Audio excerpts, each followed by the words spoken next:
கார்த்தி ரேவதி சீரியலில் இப்போ அட்டகாசமான அதிரடியான எபிசோட் வந்திருக்குன்னே சொல்லலாம். ஸ்கிப் பண்ணாமல் ஃபுல்லோடையும் கேளுங்க. அதுக்கு முன்னாடி இந்த வீடியோ பிடிச்சிருந்துச்சுன்னா லைக் பண்ணிட்டு பாருங்கள். ரொம்ப பிடிச்சிருந்துச்சுன்னா சேனலுக்கு வந்து சப்ஸ்கிரைப் பண்ணி கண்டினியூஸாக ஆதரவு வந்து தாங்க.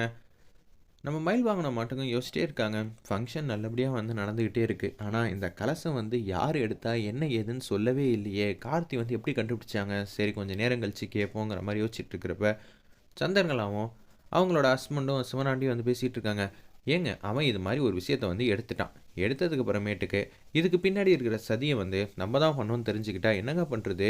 அதுக்கப்புறமேட்டு சாமுண்டீஸ்வரி கிட்ட யாரும் எதிர்பார்க்காத நேரத்தில் வந்து சொல்லிட்டானா என்ன அவள் சந்தேகப்பட்டு அவள் வீட்டை விட்டு துரத்தும் வாய்ப்பு இருக்குது. இருந்தாலும் எடுத்தோன்னே வந்து எங்கள் அக்கா வீட்டை விட்டுத்தாலும் துரத்த மாட்டா. ஏன்னா நல்லவளா இல்லை அப்படின்னு சொல்லி சந்தேகம் வந்துருச்சுன்னா ரொம்பவே வந்து நம்ம திட்டம்லாம் வந்து தவிடுபடி ஆகிடுங்க. அதுக்கப்புறம் எதுவுமே பண்ண முடியாது. ஆமாம் நீ சொல்கிறதெல்லாம் புரிஞ்சிக்க முடியுது, கொஞ்சம் ஜாக்கிரதையாகவே இருங்கிற மாதிரி அந்த இடத்துல சிவனாண்டி வந்து சொல்லிட்டு இருக்காங்க. கார்த்திலேருந்து எல்லாருமே வந்து வீட்டுக்கு வந்துடுறாங்க.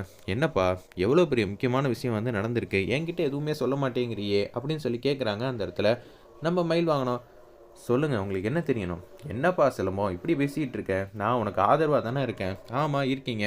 அப்போ நான் சொல்லுப்பா, எனக்கு ரொம்ப ஆர்வமாக இருக்குது. இந்த கலசம் எங்கேருந்து எடுத்த, என்ன நடந்துச்சு ஏது நடந்துச்சுன்னு சொல்கிறியான்னு சைலண்ட்டாக வந்து நடந்த விஷயத்தை எல்லாத்தையும் வந்து கார்த்தி வந்து சொல்லிடுறாங்க. இதுக்கு பின்னாடி யாருப்பா காரணம்? அவனை அடித்து விசாரிக்க வேண்டியதானே அப்படின்னு கேட்டோன்னே சந்தர்கலா தான் எடுத்து கொடுத்துருக்காங்க. என்னது சந்தர்கலா எடுத்து கொடுத்துருக்காங்களா?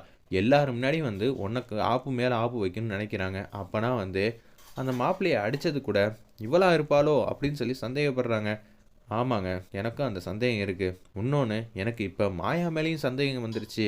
அப்போனா சந்திரகலா, மாயா, அந்த மாப்பிள்ளை மகேஷ் இவங்க எல்லாரும் வந்து கேடியா அப்படின்னு சொல்லி கேட்குறாங்க.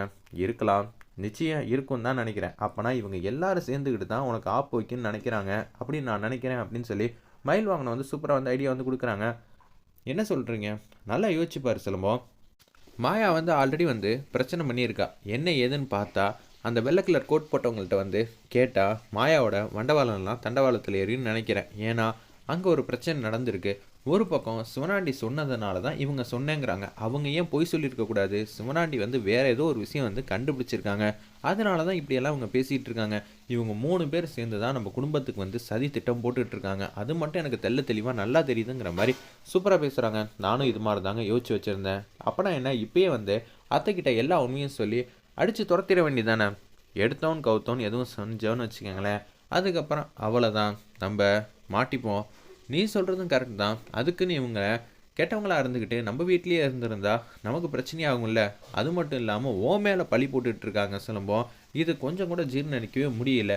தப்பெல்லாம் அவங்க மேலே வச்சுக்கிட்டு ஒன்றை இந்த வீட்டை விட்டு துரத்தணும்னு நினைக்கிறாங்கன்னா இத்தனை நாளாக இங்கே வீட்டில் நடந்த தப்புக்கு எல்லாத்துக்கும் காரணம் வந்து சிவனாண்டியும் சந்தர்கலாவும் மட்டும்தான். ஆனால் நான் வந்து ஓட்டவாயாச்சே, இதை யார்கிட்டையாவது வந்து சொல்லிடுவேனே அப்படின்னு சொல்லி அந்த இடத்துல வந்து பேசிகிட்டு இருக்காங்க. மயில் வாங்கணும், நீ சொல்கிறதெல்லாம் வாஸ்தவம் தான். அவங்களால தான் இத்தனை நாளாக இந்த வீட்டில் வந்து பிரச்சனை நடக்குது அப்படின்னு சொல்லி தெளிவாக நமக்கு தெரியுது. ஆனால் இந்த வாட்டி கையும் களவுமா வந்து மாட்டி வந்து விடணும். அதாவது இப்போ ஏதோ ஒரு பொருள் எடுத்துகிட்டு போகிறாங்க, அதை வீடியோ ஆதாரமாக எடுக்கிறது, அது மாதிரி ஏதாவது ஒன்று ஸ்ட்ராங்கான ஆதாரம் இருந்தால் மட்டும்தான் நிச்சயம் சாமுண்டீஸ்வரி அம்மா வந்து நம்புவாங்க. நம்ம வாய் வார்த்தையாக சொன்னால் அவங்க எப்படியெல்லாம் பெர்ஃபார்ம் பண்ணுவாங்க? நீ சொல்கிறதும் கரெக்டு தான். எதுவாக இருந்தாலும் காத்து இருக்கணும். நமக்கான நேரம் வர வரைக்கும் அதுக்கான திட்டத்தை போட்டுற வேண்டியதான். ஏற்கனவே வந்து யார் தப்பு பண்ணியிருக்காங்க, யார் மூலிமா அந்த குடும்பத்துக்கு அடிக்கடி பிரச்சனை வந்துச்சு, இந்த குடும்பத்துலேருந்து வெளியில் யோசிச்சதுனால தான் எப்படா இது மாதிரிலாம் கரெக்டாக வீட்டில் நடக்கிற விஷயம்லாம் தெரிஞ்சிச்சின்னு நினச்சி நான் கவலைப்பட்டுட்டு இருந்தேன். ஆனால் யார் மூலியமாக பிரச்சனை நடக்குதுன்னு நமக்கு தெரிஞ்சிருச்சுன்னா நிச்சயம் அதை வச்சு ஈஸியாக வந்து ஆதாரத்தெல்லாம் எடுத்துடலாம். சூப்பர் சிலம்பம், நீ வந்து ப்ரில்லியண்ட்டாக தான் வந்து ப்ளே பண்ணிக்கிட்டு இருக்க. இதே மாதிரி வந்து செயல்பட்டால் கண்டிப்பாக நம்ம ஜெயிச்சிருவோம் அப்படின்னு சொல்லி அந்த இடத்துல யோசிக்கிறாங்க. தயவு செஞ்சுப்பா, உன்னை நம்பி தான் இந்த வீட்லேயே நாங்களாம் இருக்கோம். நீ இருக்கிற வரைக்கும் தான் நம்ம வீட்டில் வந்து பாதுகாப்பு. உன்னை வீட்டை விட்டு துரத்துறதுக்குள்ளே நீ சந்திரகலா யார் என்ன ஏதுங்கிற விஷயத்தெல்லாம் வந்து போட்டு உடச்சிட்டேன்னு வச்சுக்கிங்க, சூப்பராக இருக்கும். கவலைப்படாதீங்க, நான் பார்த்துக்கிறேன்னு அந்த இடத்துல வந்து சந்திரகலாவுக்கு ஆப்பு வைக்கிற மாதிரி கார்த்தியும் மயில் வாகனமும் திட்டம் போடுறாங்க. அந்த இடத்துல வெயிட் பண்ணி பார்ப்போம்.